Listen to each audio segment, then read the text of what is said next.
The rain was pounding against the window when Daniel heard the knock. He opened the door to find Isabella standing there, soaked to the bone, her eyes shining with something between fear and determination. "When you sat with me that night, you gave me more than anyone else has in years," she whispered. And in that moment, everything Daniel thought he knew about her, and himself, started to shift. Friday had worn Daniel thin in the familiar way. Soft ache in his shoulders, the faint grit of paper dust on his sleeves from stocking the bookstore, and the quiet promise he'd made to Lily that tonight they wouldn't cook. A small treat, he'd said. Just the two of them. The restaurant's windows glowed like a hearth against the early evening, and inside, warmth gathered. Clinking glasses, low music, the buttery scent of bread warming in baskets. He slipped a hand into Lily's as they threaded between tables, the world briefly simple. Find a booth, share a laugh, let the noise drown out the parts of life that still stung.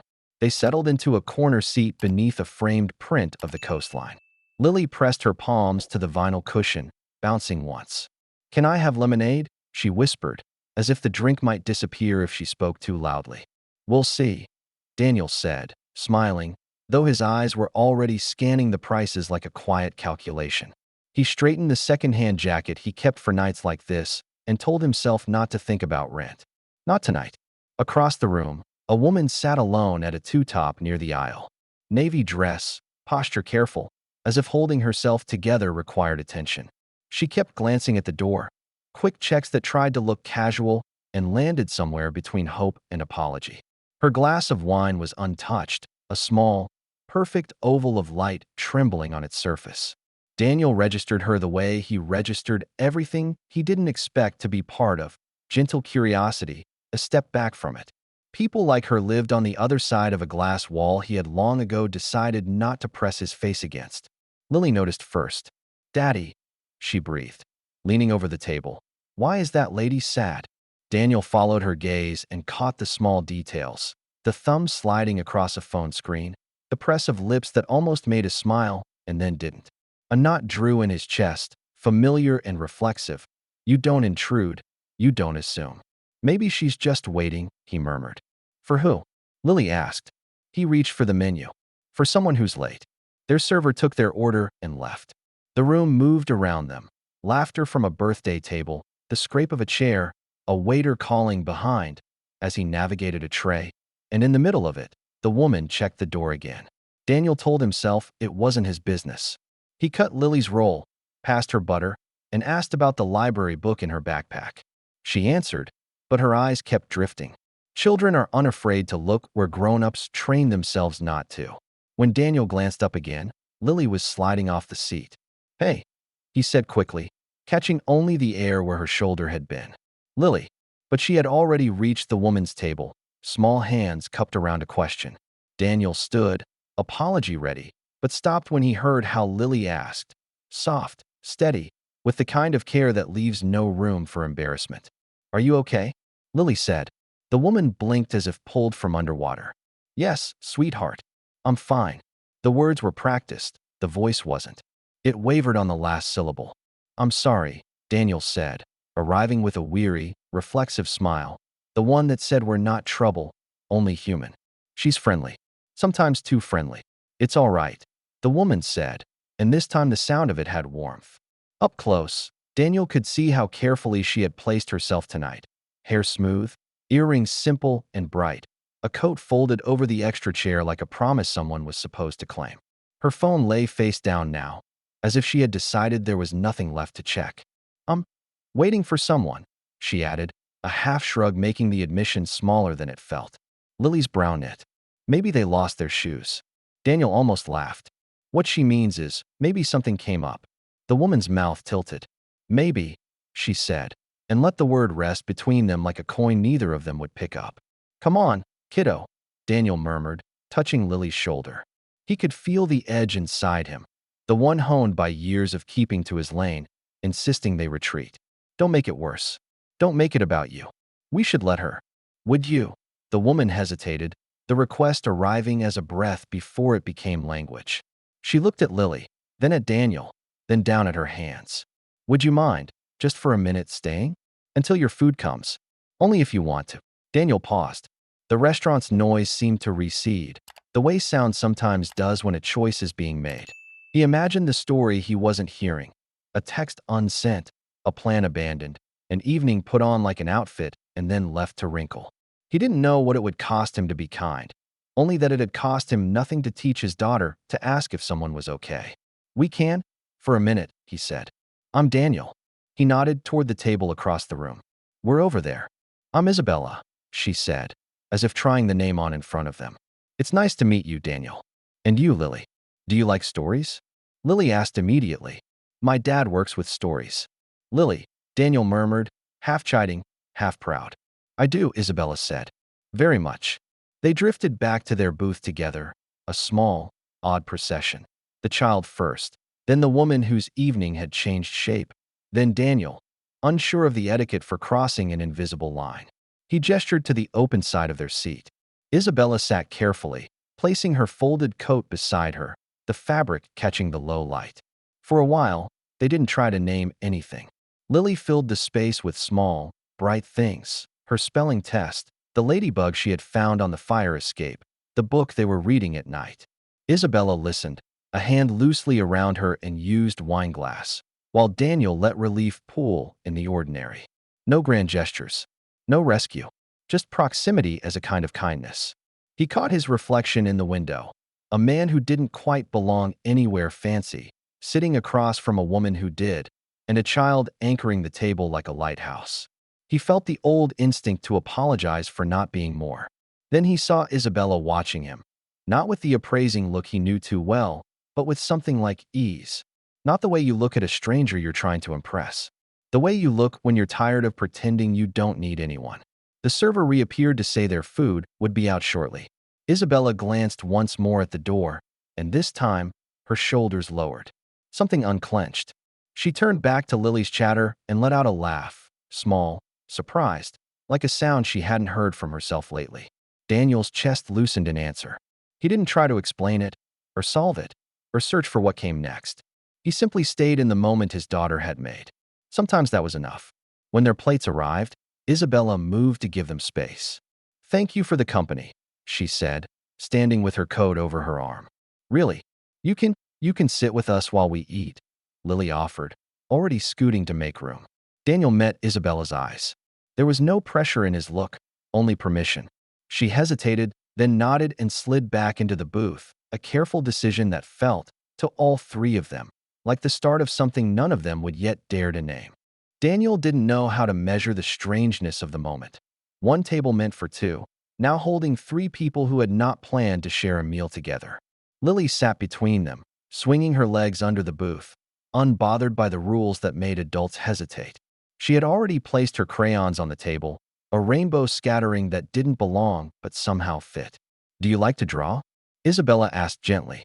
Her voice was softer now, less formal, the kind that invites rather than distances. Lily nodded eagerly, pushing a crayon toward her. "You can use the blue. It's the best one."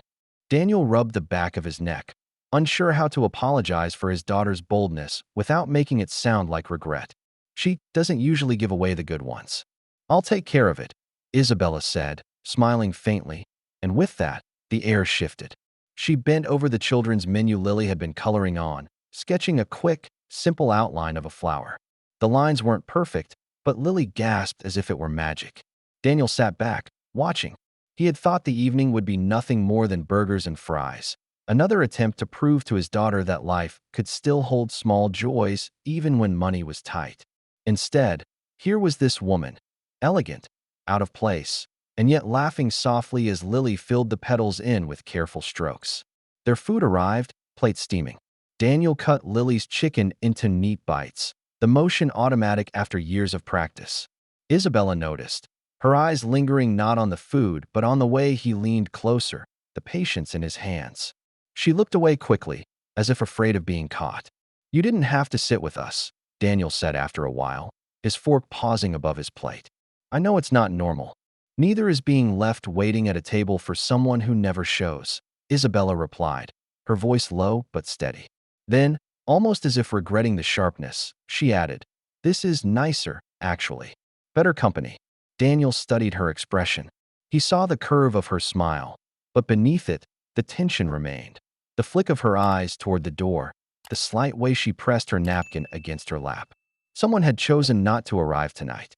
That someone had left behind a silence Isabella seemed unwilling to name. Daddy tells stories. Lily piped up, rescuing the conversation before it faltered. Stories. Isabella tilted her head. From books. He works in a bookstore. He knows everything about every book. Lily's declaration was absolute, her faith unshakable. Daniel chuckled, embarrassed. Not everything. Just enough to keep customers happy. Isabella looked at him directly for the first time. That doesn't sound small to me. The words landed heavier than she intended, but she didn't pull them back. Daniel nodded, unsure how to respond, and instead reached for his glass of water. For a moment, the three of them simply ate. Ordinary bites, shared silence. But it wasn't ordinary.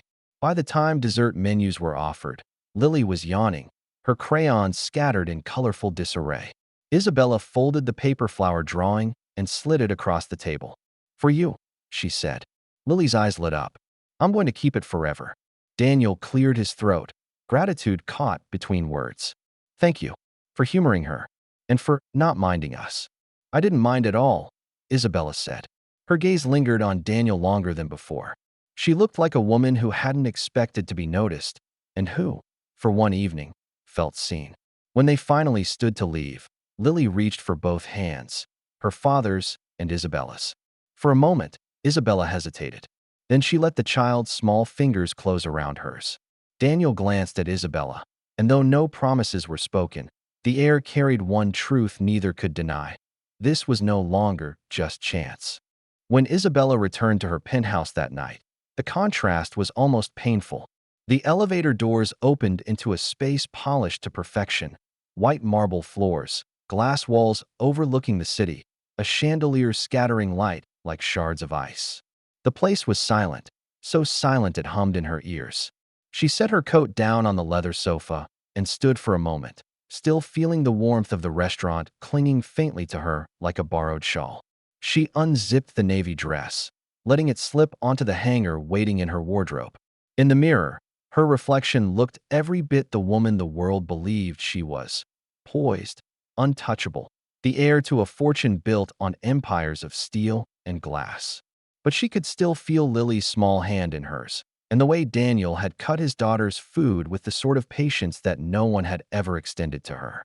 Money had always filled her surroundings, but it had never filled the hollow space inside.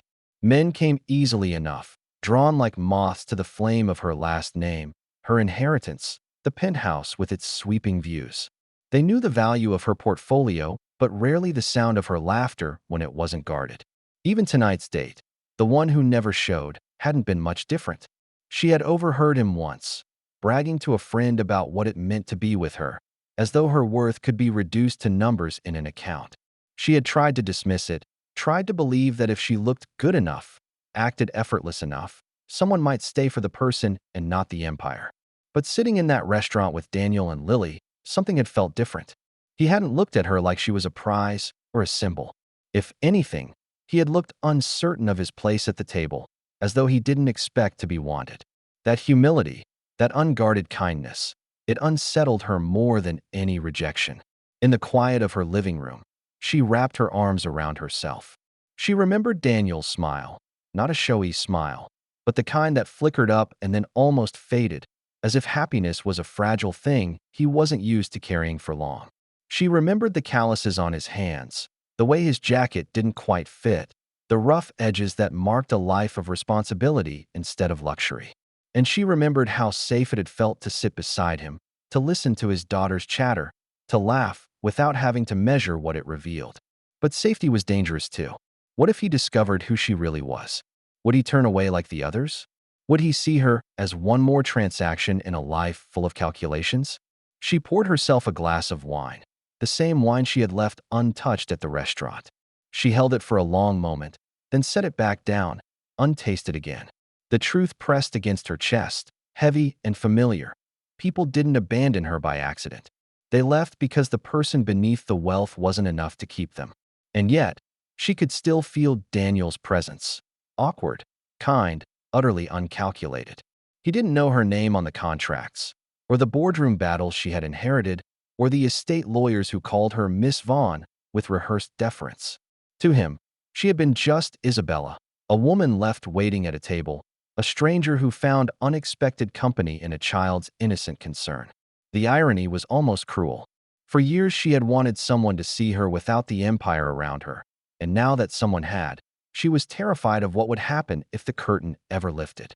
Would he vanish too? She leaned against the glass wall, the city sprawling below like 1,000 promises she didn't believe in. Her heart whispered the possibility she dared not voice. Maybe, just maybe, she had finally met someone who valued her not for her wealth, but for the unguarded truth she had hidden away. And if that were true, it would be the most fragile, precious thing she had ever held. The following week unfolded like a quiet thread being tugged, small, almost unnoticeable at first, until it began to shape something new. Daniel stood behind the counter at the bookstore, the smell of paper and dust clinging to the air when the bell above the door chimed. He looked up automatically, ready with the usual greeting, and nearly stumbled over the word when he saw her.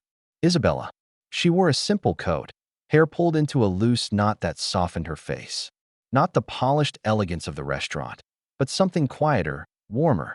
She gave a small smile as if she weren't entirely sure she should be there. Looking for anything in particular?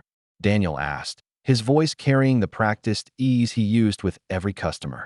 But his chest tightened with an unfamiliar flicker of nerves. Just browsing, Isabella said. She let her fingers trace the spines of books along the nearest shelf, pausing now and then as though genuinely considering them. But Daniel noticed the way her gaze strayed more often toward the counter than the titles. He busied himself straightening a stack of new arrivals, stealing glances he hoped weren't obvious. She didn't belong here, not in the cramped aisles and fluorescent light of a neighborhood bookstore where the biggest excitement was a weekend sale. And yet she moved slowly, as though she had all the time in the world, as though this place wasn't beneath her attention. When she finally approached the counter, she carried a children's book, one Daniel recognized from reading to Lily at bedtime. I thought Lily might like this, Isabella said, her voice uncertain, as though unsure whether she had crossed some line. Daniel blinked, caught off guard. That's thoughtful. She'll love it. For a moment, the air between them felt charged with something unspoken. Isabella's eyes lingered, as though she wanted to explain herself, to admit she hadn't just come for the book. But then a customer entered behind her, and the moment broke. She thanked him, quietly, and left with the book tucked under her arm. 2 days later, Daniel took Lily to the park. The late afternoon light stretched long shadows across the playground, the air crisp with the first hint of autumn. Lily ran ahead, her laughter carrying as she climbed the jungle gym. Daniel sat on a bench, hands tucked into his jacket pockets, letting himself exhale. Mind if I sit? A voice asked. He turned. Isabella stood there, dressed casually, hair swept by the breeze. In her hand was a coffee cup, and in her eyes a question. Was she intruding or welcome? Daniel shifted, making room. Sure. They watched Lily together, her small frame darting from slide to swing. Isabella leaned forward, her elbows resting on her knees. She's fearless, she said with a smile. She gets that from her mother, Daniel replied before he could stop himself. His tone was softer than he intended, touched by a sadness he usually kept tucked away. Isabella glanced at him, the words hanging between them. And you? She asked gently. What does she get from you? Daniel hesitated, then chuckled dryly. Stubbornness, probably, and a love of books. That one's on me. Their eyes met, and something in Isabella's softened. She wasn't here out of pity, he could see that now. She was here because she wanted to be. Lily came running over, breathless, her cheeks flushed. Isabella, she cried, as though the woman were already a part of her world. She climbed onto the bench, squeezing herself between them. Did you bring the book? Isabella laughed, pulling the slim volume from her bag. Of course. Together, the three of them sat in the fading light, Lily leaning against her father while Isabella turned the pages. Daniel listened to Isabella's voice as she read, steady, melodic, carrying the kind of warmth that made the park around them fade away. He felt something stir inside him, something both dangerous and irresistible. The slow, careful sense that maybe they weren't just passing through each other's lives. But as he watched Isabella's smile, he couldn't stop the quiet voice at the back of his mind. People left. They always left. And the more he wanted her to stay, the sharper that fear became. At night, when Lily was asleep and the apartment had folded back into silence, Daniel often found himself sitting at the kitchen table, the weight of memory pressing harder than the bills stacked in front of him. The hum of the refrigerator was the only sound, steady and cold, like the passage of time. He stared at the chipped edge of the table, tracing it with his thumb, and thought of the life he had once built around someone who had promised to stay. His wife, Lily's mother, had left on a day that looked ordinary. There hadn't been a storm or a fight, just a suitcase near the door and words that shattered more by their calmness than by their cruelty. I can't do this anymore. The years since had carved him into something quieter, harder. People told him he was strong, but strength was just what they called the part of him that never let anyone see how much it hurt. Raising Lily alone had given him purpose, yes, but it had also closed the door on hope. At least, that's what he told himself whenever hope threatened to sneak back in. Now there was Isabella. He thought about her more than he admitted. Her voice when she read to Lily, the way her laughter had sounded almost surprised, like it had been waiting a long time to come back. She made the air around them feel lighter, and yet, that very lightness scared him. Because if she left, too, he wasn't sure he could bear Lily seeing another promise dissolve. At the bookstore the next day, he caught himself glancing at the door whenever the bell rang, half expecting her to walk in again. The thought made him uneasy. She didn't belong in his world. She was too polished, too self-contained, too much of something he couldn't define. And still, she had chosen to sit with them, to come to the park, to offer kindness without asking for anything in return. That evening, he found himself confiding to his reflection in the bathroom mirror, his voice low so Lily wouldn't hear. "Don't be a fool, Daniel. You've done enough hoping." His reflection didn't argue, but the doubt in his own eyes betrayed him. The next weekend at the park, Isabella appeared again, and Lily greeted her with the kind of joy usually reserved for family. Isabella brought a small picnic, insisting it was nothing, just sandwiches and fruit. Daniel tried to protest, but Lily's excitement drowned out his reluctance. Watching them together, he felt both warmed and unsettled. Isabella fit too easily into their rhythm. When Lily ran ahead to chase pigeons, Isabella looked at him, her expression unguarded. "You always seem surprised when I show up." Daniel exhaled slowly. "Because I am. Most people, they don't stay." The words slipped out before he could stop them. He regretted them instantly, but Isabella didn't flinch. She only tilted her head, studying him with quiet intensity. "Maybe some people just need to prove they're different," she said softly. The comment lingered long after she left that day. Daniel walked Lily home, her small hand in his, and tried to convince himself that he was imagining things, that her presence didn't mean more than it should. But when he tucked Lily into bed and she whispered, "I like Isabella, Daddy. She makes you smile," he knew he couldn't keep pretending. Smiling had become dangerous. Wanting more had become dangerous. And yet, the danger of closing himself off forever felt heavier than the risk of opening his heart again. Still, as he lay awake listening to the city hum outside, he repeated the words like armor. "Don't be a fool, Daniel. Don't hope for too much."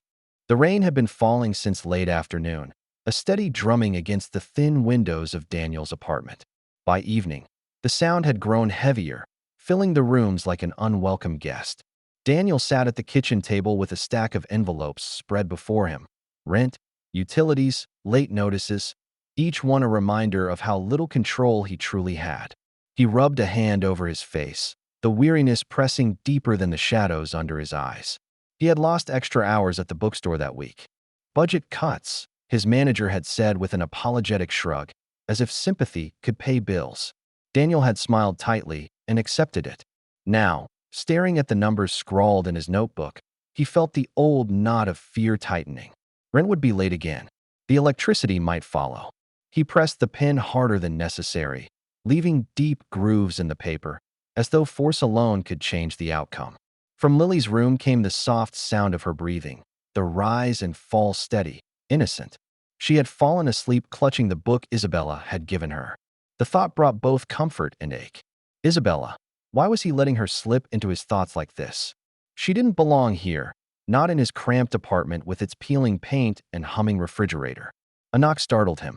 Sharp, insistent, cutting through the rain. Daniel frowned, pushing back his chair. At this hour, visitors were rare. He opened the door, and there she was. Isabella stood drenched, rain clinging to her hair, her coat plastered to her shoulders. Her cheeks were flushed from the cold, but her eyes, steady, determined, locked onto his. For a moment, Daniel simply stared, caught between disbelief and the thrum of something he couldn't name. "I don't care if you know or not," she said, her voice trembling, though not from the cold. "I need you to understand. When you sat with me that night, when you didn't walk away, you gave me more than anyone else has in years." Daniel blinked, words failing him. He stepped aside automatically, and she crossed the threshold, dripping water onto the worn linoleum. The apartment seemed to shrink around her presence, yet at the same time expand, as if her being there had changed its very shape. She wrapped her arms around herself, shivering slightly. Daniel grabbed a towel from the counter and handed it to her, still struggling to find his voice. She took it, pressing it to her hair with a shaky laugh. "I must look ridiculous." "You look—" He stopped himself, shaking his head. "You look brave." Her eyes softened, and for the first time, he saw the vulnerability behind her elegance. This wasn't the woman who had sat poised in a restaurant, waiting for someone who never came. This was someone stripped bare by the need to be understood, by the terror of being invisible despite everything she had. Daniel gestured toward the table, the bills still scattered there like evidence of his inadequacy. He moved quickly to stack them into a pile, but Isabella's gaze had already fallen on them. For a heartbeat, he expected her to recoil, to let the truth of his struggles push her away. Instead, she stepped closer. "You think this makes you less?" she said quietly. "But it doesn't. Do you know what I saw that night? A man who loved his daughter so fiercely it filled the whole room. A man who gave kindness without asking for anything back. Do you know how rare that is?" Daniel's throat tightened. He wanted to argue, to tell her she didn't understand, but her words left no room. They weren't spoken with pity. They carried conviction, like she had been waiting a long time to say them. He exhaled, his defenses loosening. "I don't have much to offer," he admitted. "Not the way other men might." Isabella shook her head, droplets of rain falling from her hair. "You've already given more than I thought I'd ever find." For a long moment, they stood in silence, the rain outside softening to a muted rhythm. Daniel didn't see her wealth, her secrets, or the fear that still lingered in her eyes. He saw only the woman who had chosen to be here, in his doorway, when she could have been anywhere else. And in that moment, something shifted. The walls he had built around his heart, the armor forged by years of disappointment, cracked just enough to let her in. Neither of them said the word love. It was too soon, too fragile. But the truth was already there, unspoken. They needed each other, not to fix what was broken, but to prove that brokenness didn't mean unworthy. Daniel reached for her hand. Not bold, not certain, but steady. She let her fingers entwine with his, her grip trembling but real. And for the first time in years, he felt the possibility of hope. The next morning, sunlight filtered through the thin curtains, soft and golden after the relentless rain. Daniel brewed coffee in the dented machine, the scent filling the kitchen. Isabella sat at the small table, her hair loosely pulled back, wearing one of Lily's oversized sweaters Daniel had offered after hers was soaked through. She looked oddly at home, her hands wrapped around a chipped mug, her gaze drifting to the stack of drawings taped to the refrigerator. Lily's footsteps padded down the hallway, her hair a tumble of sleep. When she saw Isabella, her face lit up. "You stayed," she exclaimed, throwing her arms around Isabella's waist. Isabella hugged her back with a warmth Daniel hadn't seen in anyone outside family.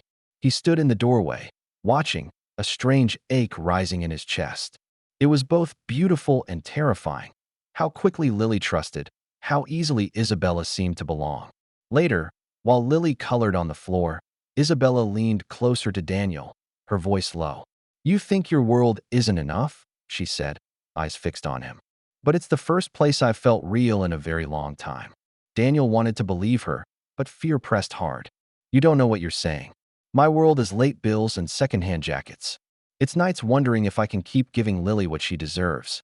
Her hand touched his, firm despite the tremor in her fingers. "And yet you do? Every day? That's more than most men ever give." The sincerity in her voice disarmed him. He searched her face, expecting to find pity, but found only truth. She wasn't offering comfort as a gift from above. She was sharing a truth she had needed someone to say to her, too. Over the days that followed, they built something fragile but real. Isabella began stopping by the bookstore more often, not to browse, but to sit quietly in a corner, reading while Daniel worked. Customers sometimes glanced curiously, but Daniel let them wonder. In the park, Isabella pushed Lily on the swings while Daniel watched, his heart caught between fear and wonder at the ease of their laughter together. But trust doesn't come without struggle. One evening, as they walked Lily home from the playground, Daniel's guard rose again. "I need to know something," he said, his tone sharper than he meant. "Why us? You could be anywhere, with anyone." Isabella stopped walking, her expression tightening. "Do you really not see it? You're the first person who hasn't wanted something from me. You didn't even want me to stay that night. You were ready to walk away. That's why I knew I needed to come back." Daniel's breath caught. Her words struck too close to the scar he carried, the wound of never being enough for the people who had once promised forever. He didn't answer right away, but Isabella stepped closer, her hand brushing his sleeve. "I'm not leaving, Daniel. Not because of what you don't have, but because of who you are." Lily tugged his other hand, oblivious to the tension. "Daddy, can Isabella come over for dinner?" she asked brightly. The question broke the silence. Daniel met Isabella's eyes, and in them, he saw the same fear mirrored. Fear of being left, of risking too much. But beneath it was something steadier, something both of them had almost forgotten how to recognize: the choice to stay. That night, Isabella sat with them at the worn kitchen table while Lily told a long, rambling story about school. Daniel passed plates. Isabella laughed at Lily's exaggerations, and for a few precious hours, the cracks in their lives seemed less sharp. The apartment didn't feel small, the bills didn't feel crushing, and loneliness didn't feel inevitable. Their love wasn't perfect. It stumbled, hesitated, and carried the weight of old wounds. But in its imperfection lay the proof that it was real. For the first time in years, Daniel allowed himself to believe that he was enough. And for the first time in years, Isabella believed she was wanted for her heart, not her fortune. In the quiet that followed dinner, when Lily had fallen asleep on the couch, Isabella whispered what they both already knew. Sometimes broken pieces fit together better than whole ones. Daniel reached for her hand, and this time, he didn't let go. Love didn't announce itself with fireworks or declarations. It crept in quietly, through small choices and ordinary moments. A child's question in a crowded restaurant. A smile shared across a bookstore counter. A knock on the door in the middle of a storm. These were not grand gestures. They were simple acts of presence, of not turning away when it would have been easier to do so. Daniel often thought back to that night at the restaurant. He remembered the way Isabella had sat alone, her hand trembling as she checked her phone, the way Lily had walked up without hesitation and asked, "Are you okay?" It was such a small thing, the kind of moment most people might forget. But for Isabella, it had cracked open years of guarded silence. And for Daniel, it had shown him that even the smallest kindness could change the shape of a life. In the weeks that followed, life didn't magically smooth itself out. There were still bills to pay, still fears that whispered in the quiet, still moments when doubt threatened to undo the fragile trust they were building. Isabella still carried the weight of her secret, that her world stretched far beyond the bookstore, the park, and the small apartment. Daniel still carried the scars of abandonment, the quiet conviction that good things were temporary. But love wasn't about the absence of fear. It was about choosing, every day, to stay anyway.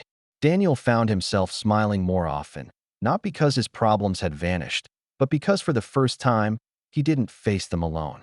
Isabella found herself breathing more easily, not because her wealth had lost its chains, but because someone had finally seen her as more than a fortune or a name. They discovered that love, real love, wasn't polished. It was messy and tender, awkward and fierce. It showed itself in the way Daniel cut Lily's food without thinking, in the way Isabella read bedtime stories with a voice that trembled at first and then grew steady, in the way Lily beamed whenever they were all together, as if her little world had expanded in the best way possible.